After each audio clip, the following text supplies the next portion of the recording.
जीवनात उणीव ठेवते थोडीशी. संत त्याला म्हणतात संत. संत त्यांची संत ज्यांचं हे तर विठ्ठली नेणे गाणे ती टानेटून एका नामस्मरण निवासून बघून त्याशिवाय ते म्हणत नाही. दुसऱ्याने काहीतरी झालं तरी सोडत नाहीत ते. हे किती दुःख. अभी जितने भी ग्रंथ वगैरह रचना किया गया है उसका सार मर्म क्या है? सिर्फ अपने पास जो अहंकार है, अहंकार को छोड़ देने से आपको भगवान मिलेंगे. भगवान मिलना इतना सहज नहीं है. अहंकार को तब तक आप छोड़ नहीं पाएंगे जब तक आपको संसार में रुके होंगे, तो आप अहंकार को छोड़ नहीं पाएंगे. हाँ, संसार में रहकर अहंकार को छोड़ रहे का मतलब मान लीजिए कि आपके पास आसपास ही आपका भगवान है. जैसे भी और अहंकार कहाँ पे छोड़ेंगे? क्योंकि आज का कलि युग है.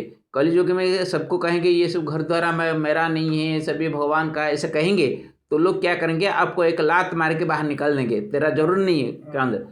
कहाँ पे आपको अहंकार छोड़ना है? जहाँ पे पूजा करना है. पूजा करते वक्त तो भगवान के ऊपर जो भक्ति होती है ना, इस तरह का जो आपके सामने उदाहरण के रूप में है, वो सभी समर्पण कर देते हैं भगवान के पास. जिंदा हूँ तो आपका, मरूं तो आपका, इस तरह का जो भाव होते हैं भगवान के पास, वो पत्थर है. वो देखते नहीं है कि सुनते नहीं है, लेकिन जहाँ पे वो देखते हैं सुनते हैं, वो आपको सही रास्ते में वो डाल देंगे. आपको लगता होगा कि एक पत्थर के सामने बोल रहे हैं, लेकिन पत्थर के सामने नहीं. जो कि आप बोलते हैं, आप तो जानते हैं ना, आपका अंदर जो है आपका जानता है ना, क्योंकि मैं बोलता हूँ का मतलब आप जानते हैं. तो उसके साथ जिनका कनेक्शन होता है वो अंदर होता है, दिखाने के लिए नहीं होता है. अभी हम लोगों का आपस में वो क्या बोल रहे हैं मैं सुन रहा हूँ, मैं क्या बोल रहा हूँ आप सुन रहे हैं. ये इसीलिए आदमी के मन में शंका आ जाती है कि भगवान कभी है कहाँ पे, ये आ जाता है. लेकिन उसी को वो इसी तरह डाल देगा, नहीं मैं जिस तरह का आपस पे साथ बात कर रहा हूँ उसी तरह भगवान मेरे पास है, मेरे अंदर ही है. ऐसा आप सोच के व्यवहार करेंगे तो अपने आप आपका अहंकार टूट जाएगा. और अहंकार टूट जाने के बाद आप एक रास्ते में आ जाएंगे और आपको भगवान एक रास्ते में डाल देंगे. और जो बोलते हैं ना मुक्ति, अपने आप हो जाएगा. तो मुक्ति के पीछे सभी दौड़ते हैं, बैठ के राम नाम जपते रहते हैं, तपस्या करते हैं. काल एक परसों एक में जो आश्रम छोड़ के आ गया, मेरे पास एक बाबा था और एक बाबा है कुटिया एक दूसरी तरफ. वो नहाता नहीं है, इसलिए वो गंदा आ रहा है को हमको क्या जाता है. हम उनके साथ संपर्क रखना है नहीं रखना है हमारा काम है. लेकिन वो हमारे रूम में आ जाएगा, गंदगी आ गया बोल के हम खाना छोड़ देंगे एक दिन.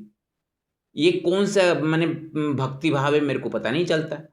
एक बाबा घर में आ गया, वो नहाता नहीं है, गंदा है बोल के वो खाना बंद कर देगा. मेरे को आलू का सब्जी उबाल के दे दिया, मैं हल्का फुल्का खाता हूँ, मेरे लिए रख दिया. मैं कहा आप नहीं, मैं नहीं खाऊंगा क्योंकि वो आ गया इसलिए गंदगी मेरे को लग रहा है.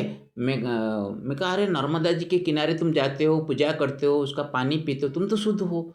वो नहा के आया तो बात क्या हुआ. वो आ गया तो तुम खाना क्यों नहीं खा. ना मेरा मन नहीं लग रहा, आज नहीं खाऊंगा. बताइए यहाँ पे कौन सा भक्ति रहा, बताइए यहाँ पे कौन सा वो भगवान को देखा, बताइए. उसका गलत है. शंकराचार्य जब जा रहे थे कुत्ता आ गया, तो कुत्ते के लिए उनका मन में विकार आ गया. एक जो पानी जो है ना डाल रहे थे रोड में, वो एक छोटा है, तो वो ऐसे डाल रहा था तो उसको देखकर उनका विकार आ गया, ये छोटा जाति का मेरे ऊपर पानी छिटक रहा है. तो वो भगवान आए थे, शंकर परीक्षा करने के लिए आए थे. उसको पूछा शंकराचार्य को पूछा, तू मेरे को तू गंदा बोलता है, कौन सा हिस्से को तू गंदा बोलता है बोलो, इसको या इसको, पैर को, हाथ को, सर को, किसको तू गंदा बोलता है. क्योंकि तू अभी बोलता है एक ही ब्रह्म द्वितीय नास्ति बोलता है, तो ये तेरा आ गया कहाँ से. तब पूरा देख के पूरा हैरान हो गया शंकराचार्य. बोले नहीं ये कोई साधारण व्यक्ति नहीं है, भगवान शंकर है. हे जे सांगू राहिले दोनच वाक्यावर बोलून राहिले. हे आपला जे मी सांगितलं त्याचा अर्थ सांगून राहिले. हे संत कसे असतात, जे संत म्हणतात, संत वाक्य आहे, देवाचं वाक्य नाही, संत वाक्य. जे का रंजले गांजले त्याशी म्हणे जो आपुले. झालं तर याच्यावर मग उदाहरण द्यायला येईल. संत नाथ महाराज काशी विश्वेश्वराले पाणी नेत असताना एक गद पाण्यानं तरफडून राहिलं होतं. तर काशी विश्वेश्वराले पाणी न पाजता त्या गाढवाले पाणी पाजलं. आणि अजून दुसरं उदाहरण दामाजी पंत अकबर बादशाच्या दरबारात मोठ्या पदावर होते. मग ते दुष्काळ पडला होता, सरकारी कामानिमित्तानं गेले ते ट्युरिंग ड्युटीवर. त्याचा दौरा होता तर अनेक लोक पाहिले भुकेने मरून राहिले. जो गोडाऊन होते राजाचे ते त्याचा अधिकार नव्हता, तर राजाची परवानगी कधी मिळेल कधी तो पण ते मरून राहिले, त्याच्याकडून पावलं जात नव्हतं. मग त्याला वाटलं आपल्याला राजा फाशी देऊ शकते, पण मात्र द्या गोडाऊन खुल्ले करून. पीडिताचे प्राण वाचवले. त्याला म्हटलं जाते संत. हे ते लोक आहेत. बरोबर. यानं मी जे सांगितलं त्याच्यावर बोलून राहिले हे. बराबर. महाराज ये मराठी में मेरे को बताया उन्होंने. मंदिरात मी सुन रहा हूं. भुकेलेले होते आणि उनको रोटी होना था, तो क्या करना, राजा कब हुक्म देगा, कब इनको अनाज देंगे, कब गोडाउन खोलेंगे. राजा देगा कि आप मुझे फांसी देगा, इनके वास्ते गोडाउन खोल दो. यानी अपने वजह से 10 लोगों की जान बच गई, तो अपनी जान को ही काम की. वो तो बात मैं बोला. आपको संत होने का कारण, संत कभी नहीं बोलना अपने आप को, और मैं तो कभी नहीं बोलता अपने आप को संत नहीं बोलता. आप लोगों का भाव होता है, मैं उसको मैंने कदर करता हूँ, लेकिन संत तब होना है जबकि दूसरों लोगों को देखकर आपके ऊपर मैंने लगेगा कि नहीं ये तो हमारे जैसे ही है, ये हमारा जैसे ही है. आपको ये नहीं लगना चाहिए कि हाँ ये इतना बड़ा है हम उनके पास नहीं जा पा रहे हैं, तब वो संत नहीं बना. संत इतना होना चाहिए कि वो जैसा है वो सबके सामने समान होना चाहिए, सम्मान होना चाहिए, उसको ही बोलते सर. क्योंकि देखिए रामचंद्र सर क्या सीखा, रामायण पढ़ा, रामायण सुन रहे हो, रामचंद्र आपने क्या सीखा आपने. वो तो इतना भगवान के रूप में आए थे, लेकिन उनको उनका माँ भी कहा अरे तेरे को भगवान बोलते हैं. वो कहा माँ मैं तो नहीं जानता हूँ, मैं सिर्फ जानता हूँ मैं कौशल्या नंदन जानता हूँ, दशरथ का पुत्र जानता हूँ, और कोई मेरे को वो भगवान बोल रहा है तो तुम्हारा दिल भी भगवान है, मेरे दिल में भी भगवान है, इसी हिसाब से मेरे को कोई भगवान बोलता होगा. और जब वो गए, मैंने सबर उनको साथ मिला, भील के साथ मिला, सबके साथ मिले, सबको अपनाया, और सबर के हाथ वो झूठा भी खाया, बेर खाए. तो इतना होने के बाद भी हम लोग क्या सीखना, हाँ इतना क्या कि मैं ब्राह्मण हूँ. एक मेरे को नर्मदा नंद जी मिले थे, मैंने नर्मदा के तट में चल रहा था, तो वो उनके साथ अच्छा भाव मेरा था, बात बढ़ता हुआ रहा था. तो मैंने संस्कृत आचार्य पढ़ा हूँ, इसमें बोला. एक दिन वो कहा अरे मैं जब शास्त्र के ऊपर आता हूँ और ब्राह्मण के बारे में कुछ बोलता हूँ तुम चुप क्यों हो जाते हो. मैं कहा मैंने चुप इसलिए हो जाता हूँ क्योंकि मैं पहले ब्राह्मण हूँ या क्या मेरे को पता नहीं, कोई मेरे को उठा के बढ़ा के जिनके घर में आया हूँ वो ब्राह्मण है, इसलिए मैंने जनेऊ धारण किया हूँ, उनका मान रखता हूँ. और कोई जो छुट्टे जाति को मैंने बोलने के लिए मेरे पास है ही नहीं. मैं कोई छुट्टा जाति होगा और मैं ब्राह्मण में आ गया होगा तो इसमें मेरा बड़ी बात कहाँ पे, और मैं किसी को छोटा बड़ा क्यों कहूँ. एक शास्त्र के बारे में बोलते हो, मैं जब 18 साल 19 साल हुआ था उसी वक्त मेरे माँ के साथ जाकर सभी महिलाएं बैठी हुई थी, और मैं अकेला एक बच्चा था जो कि मैंने अष्टादश पुराण सुना हूँ 17-18 साल से. तो उसी वक्त मैंने सुना था. तो अष्टादश पुराण मैंने जब पढ़ा, सभी पुराण में कोई अपना अपना महत्व बताता है. शिव महापुराण में सभी भी महान है, और सभी कहाँ गए थे उसी वक्त. विष्णु के बारे में सुनेंगे, विष्णु ही सब किए थे, तो दूसरा देवता कहाँ गए थे उसी वक्त. दुर्गा की देवी भागवत पढ़ेंगे, देवी ही महान बोलते हैं, तो दूसरे देवता कहाँ गए थे उसी वक्त. तो उसी वक्त होता है जिस वक्त जिसी का प्राधान्य होता है, वो नहीं होते तो संसार नहीं रहता. तो हम किसी को ऊंचा नहीं बोल सकते, किसी को नीचा नहीं बोल सकते. तो किस शास्त्र को लेकर हम तर्क करेंगे. जो तर्क करता है वो इतना अज्ञान होता है कि समझ नहीं पाता शास्त्र क्या होता है. अभी वो मराठी में बोल रहे हैं, फिर भी उनका बात सुनकर थोड़ा थोड़ा मेरा ज्ञान होता है, क्योंकि वो ज्ञान की बात बोलते हैं.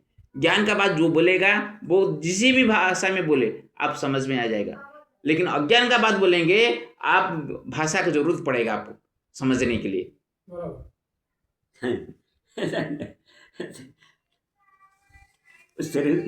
मराठी में सरस्वती का वास्तव्य रहता वो जीवा पर. वो मराठी है तो मराठी. तुम्हारी हिंदी ज़्यादा चलती ना. नहीं मैं तो उड़िया वाला हूँ, मैं तो हिंदी नहीं हूँ. जो कि संस्कृत में पढ़ा रहा था बच्चों को, हिंदी माध्यम से पढ़ाना पड़ता था सेंट्रल स्कूल में. टीचर थे बराबर. हाँ तो हिंदी मैंने बचपन से, मैं एक बात है मैं हिंदी में इतना पंडित भी नहीं हूँ, लेकिन मैं जानने के लिए कोशिश करता हूँ।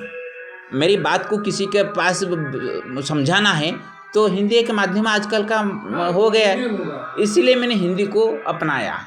और सब तरफ चल जाती है। और अंग्रेजी में बहुत ज्ञानी नहीं हूँ, अंग्रेजी में मैं कुछ कुछ रचना करके छोड़ता रहता हूँ, क्योंकि मेरा भाव सारा मैंने बाहर भी जाए मेरे भाव, इसलिए मैंने अंग्रेजी में कुछ कुछ लिखता रहता हूँ।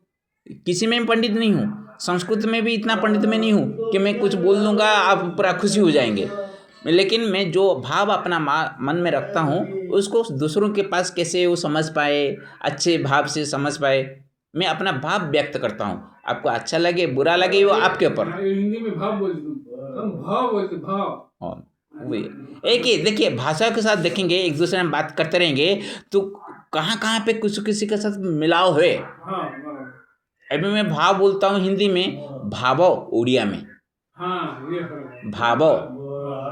अब वो हिंदी में जैसे कहो ना गम, म आप म लिखते हैं लेकिन बोलते हैं गम, आधा म उच्चारण करते हैं।